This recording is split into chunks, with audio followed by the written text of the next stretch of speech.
మా అందరికీ నమస్కారం.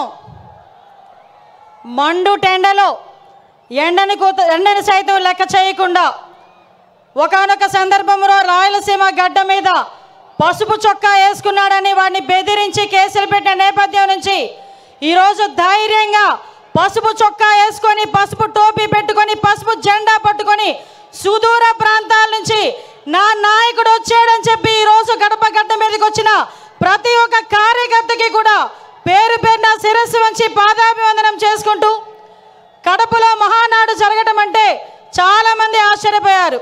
నేను చేసి చూపిస్తా, కడప అన్నది ఎవడప్ప సొత్తు కాదు, ఇది తెలుగుదేశం పార్టీ అడ్డా అని ఆల్రెడీ నిరూపించి ఉన్నారు. ఆ కడపలోని ఈ రోజు వరకు మనం మహానాడు జరపలే, ఇక్కడ జరుపుకుందామని చెప్పి గౌరవ ముఖ్యమంత్రి వర్యులు నారా చంద్రబాబు నాయుడు గారు, అదేవిధంగా మన జాతీయ ప్రధాన కార్యదర్శి మనందరి నాయకుడు లోకేష్ బాబు గారు కంకణం కట్టుకొని ఈరోజు ఈ కార్యక్రమానికి శ్రీకారం చుట్టారు. సాధారణంగా 5 ఎలక్షన్లు అయిన తర్వాత, ముఖ్యమంత్రి అయిన తర్వాత ఒక 5 సంవత్సరాల గురించి ఆలోచించి రాబోయే ఎలక్షన్ల గురించి ఆలోచించేవాడిని పొలిటికల్ లీడర్ అంటారు. అదే ఆంధ్రప్రదేశ్ రాష్ట్రం గురించి, భవిష్యత్తు గురించి 20 సంవత్సరాల తర్వాత ఏం జరగబోతుందో ఆలోచించే వాళ్ళని విజనరీ లీడర్ అంటారు. అదే విజనరీ లీడర్ మన ఎదురుగా కనిపిస్తున్న 6 అడుగుల మన చంద్రబాబు నాయుడు గారు మన తెలుగుదేశం పార్టీకి నిలువెత్తు రూపంగా ఈరోజు మనం భావించుకోవాలి. ఎందుకో చెప్తున్నా, 75 ఏళ్ళ వయసు, 40 ఏళ్ళ రాజకీయ చతురత, 40 ఏళ్ళ రాజకీయ అనుభవం, ఈ రెండు మేళవించుకొని సుమారుగా 2047కి 2047కి ఈ రాష్ట్రం ముందుండాలి. ప్రపంచంలోనే మొట్టమొదటి స్థానంలో ఆంధ్రప్రదేశ్ రాష్ట్రం ఉండాలి. మేము ఉన్నా లేకపోయినా మన బిడ్డల గురించి, మన భవిష్యత్తు తరాల గురించి ఆలోచించిన ఏకైక నాయకుడు ప్రపంచంలో ఎవరైనా ఉన్నారంటే మనం గర్వంగా కాళ్ళు ఎగరేసుకొని చెప్పుకోవచ్చు, నా నాయకుడు ఉన్నాడు, చంద్రబాబు నాయుడు గారు ఉన్నారు అని.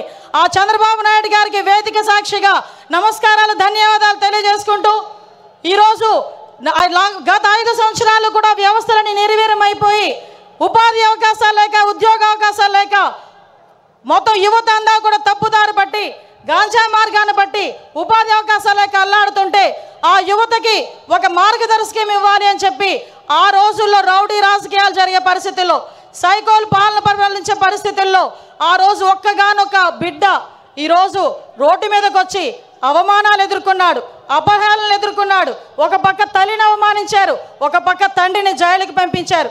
అయినప్పటికీ కూడా మొక్కవోని ధైర్యంతో నా కార్యకర్తలు నా వెంబడి ఉన్నారు, నేను పూర్తి చేయగలనని సుమారుగా 9 నెలల కాలంలోనే ఈ రాష్ట్రంలోని తెలుగుదేశం పార్టీకి పునరుద్ధేశం తీసుకొచ్చిన నా సోదరుడు, మానవవనరుల శాఖ మంత్రులు గౌరవనీయులు నారా లోకేష్ గారికి ప్రత్యేకంగా ధన్యవాదాలు, నమస్కారాలు తెలియజేసుకుంటూ ఈరోజు రాష్ట్ర పార్టీ అధ్యక్షులు పల్లా శ్రీనివాసరావు గారికి, అదేవిధంగా వేదిక నిర్వహించిన సహచర మంత్రివర్యులకి, ఎమ్మెల్యేలకి, ఎమ్మెల్సీలకి అందరికీ కూడా పేరు పేరున, వేదిక నిర్వహించిన పెద్దలందరికీ కూడా పేరు పేరున నమస్కారాలు, ధన్యవాదాలు తెలియజేసుకుంటూ సాధారణంగా ఈ మహానాడు అయితేనే మహానాడు ముందు రోజు కూడా చాలా వర్షం పడింది.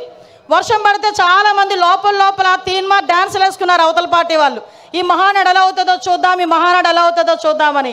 ఒక్కటి మాత్రం నిజం, ఆ మహానుభావుడు చంద్రబాబు నాయుడు గారి సంకల్ప బలం ముందు అన్నిది కూడా దిగదుడిపోయి, ప్రకృతి కూడా ఈరోజు మనకి సహకరించి 3 గంటల టైంలో ఇంత చల్లగా మనందరినీ కూడా ఇక్కడ ఆశీర్వదించిందంటే ప్రకృతి. ఈరోజు ఇది కూడా ఒక శుభ సూచకంగా దేవుని స్క్రిప్ట్ కింద భావించాల్సిన పరిస్థితి. గత 5 సంవత్సరాలు చూసాం, విధ్వంసంతో స్టార్ట్ అయింది, ప్రజావేదిక విధ్వంసంతో స్టార్ట్ అయింది, అనేక కేసులు పెట్టించుకున్నాం, అనేక రకాల జైళ్ళకి వెళ్ళాం. అభివృద్ధిలో శూన్యమైపోయింది, 20 సంవత్సరాలు వెనక్కి వెళ్ళింది. అభివృద్ధిలో ఎందుకు ముందుకు రాలేకపోయింది అంటే శాంతి భద్రతల మీద వాళ్ళకి పట్టు లేక, కనీసం వాళ్ళ భద్రత మీద వాళ్ళు కనీసం శ్రద్ధ చూపకపోవడం వల్ల ఈరోజు మళ్ళీ అదే శాంతి భద్రతల మీద, భద్రత మీద శ్రద్ధ చూపించారు. కాబట్టి మన నాయకుడి మీద నా నమ్మకంతో ఈరోజు అనేకమైన కంపెనీలు ఈరోజు వస్తున్నాయి.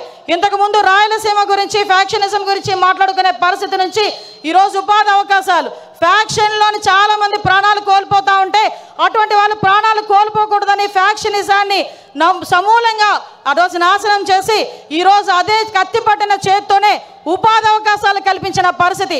ఈరోజు రాయలసీమలో ఉన్న ప్రతి మహిళ కూడా ఇంట్లోని చంద్రబాబు చంద్రబాబు నాయుడు గారు బొమ్మ పెట్టుకోవాలి. ఎందుకనంటే ఏ రోజైనా కత్తి పెట్టిన మగవాడు బయటికి వెళ్తే మళ్ళా తిరిగి ప్రాణాలతో వస్తాడో రాడో తెలియని పరిస్థితి నుంచి ఈ రోజు నా భర్త క్షేమంగా వస్తాడు, తిరిగి డబ్బులు తీసుకొని వస్తాడని ధైర్యంగా ఉండే పరిస్థితిని ఈరోజు తీసుకొచ్చాం. ఇంతకుముందు రాయలసీమ అంటే మనకి చేతిలో కత్తులు, కటార్లు, బాంబులు వినిపించేవి. కానీ ఈరోజు రాయలసీమ అంటే ఒక కియా, రాయలసీమ అంటే ఒక శ్రీ సిటీ, రాయలసీమ అంటే ఒక హీరో కంపెనీ, ఇలాంటి కంపెనీలు అనేకం కనిపించే పరిస్థితి ఈరోజు మనందరికీ కూడా కనిపించే పరిస్థితి కనిపిస్తూ ఉంది. నేను ఒకటే చెప్తున్నా, నిన్న ఒకే ఒక విషయం చెప్పి ముగిస్తా. పెద్దలందరూ ఉన్నారు. నిన్న ఏదైతే మహానాడులో గౌరవ లోకేష్ గారు చేసిన 6 శాసనాలు నిజంగా ఏదైతే చంద్రబాబు నాయుడు గారు కలలు కంటున్న 2047 స్వర్ణాంధ్రకి ఈరోజు కడప మహానాడు వేదికగా ఈ 6 శాసనాలు కూడా ప్రథమ భూమిక వహించబోతున్నాయి. ఇవే పునాది కాగబోతున్నాయి.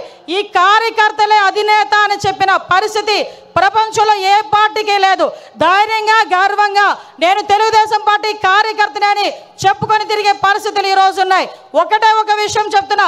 మొన్న రీసెంట్గా నేను ఒక ఫ్లైట్లో వస్తా ఉంటే ఒక పెద్ద మనిషి, ఒక వ్యాపారవేత్త నాకు కనిపించారు. ఏంటి సార్ ఎలా ఉంది సార్ అంటే, అమ్మ రక్షించారు మీరందరూ కూడా ఎన్డీఏ కూటమిని గెలిచి. ఎందుకంటే 2018లో నేను శంకుస్థాపన చేశా, 19లో నేను ఫ్యాక్టరీ పెట్టాలని వెళ్తే పార్ట్నర్షిప్ అడిగారమ్మా. అప్పటి నుంచి మూసుకొని కూర్చున్నా. మళ్ళా చంద్రబాబు నాయుడు గారు వచ్చిన తర్వాత ఫ్యాక్టరీ మళ్ళీ ఓపెన్ చేశారని చెప్పే పరిస్థితి. ఒకటే చెప్తున్నా సార్, మీరు ఏదైతే 6 శాసనాలు తీసుకున్నారో ఈ 6 శాసనాలు మంత్రులుగా ఉన్న మేము కానీ, ఎమ్మెల్యేలుగా ఉన్న స్టేజ్ మీద ఉన్న వాళ్ళు కానీ, కార్యకర్తలుగా ఉన్న వాళ్ళు ప్రతి ఒక్కరు కూడా గ్రామానికి వెళ్ళి చెప్పే బాధ్యత మేము తీసుకుంటాం. మీరు కలలుగన్న 2047 విజన్ ఏదైతే ఉందో ఆ విజన్ని పరిపూర్ణంగా ముందుకు తీసుకెళ్లే విధంగా, మరీ ముఖ్యంగా గుంట నక్కలు చేరకుండా ఉండే బాధ్యత కూడా కార్యకర్తలుగా మనందరం కూడా తీసుకోవాల్సిన బాధ్యత ఉంది.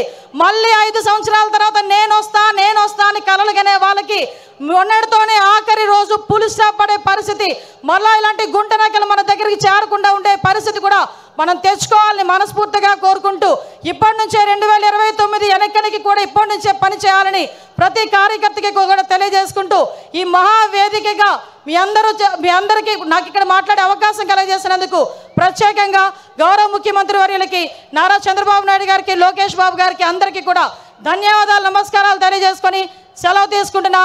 జై హింద్, జై తెలుగుదేశం.